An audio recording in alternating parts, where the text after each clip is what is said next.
Alright, so I just got a startup of this Bryant right here. This train just shut off right here. It's kind of frozen right here.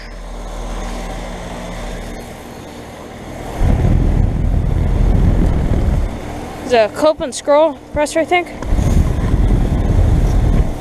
GE motor. Dang, it's frozen on here.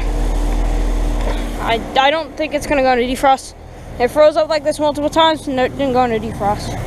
I don't trust this thing. 2003, 2.5 ton.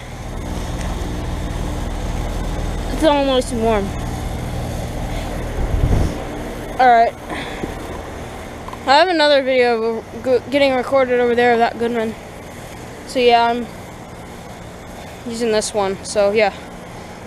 I'm actually going to be doing a startup shutdown of this unit, by the way. So yeah. Yeah, you can see my breath because it's cold. So yeah. This is, by the way, this is the Bryant I got a defrost of last year. So yeah. I'm going to be doing a startup shutdown of this thing. So yeah.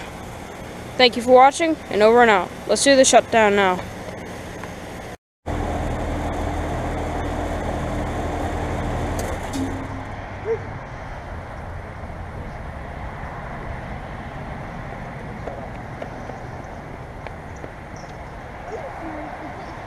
Why didn't you say it shut off? Why didn't you say go to defrost?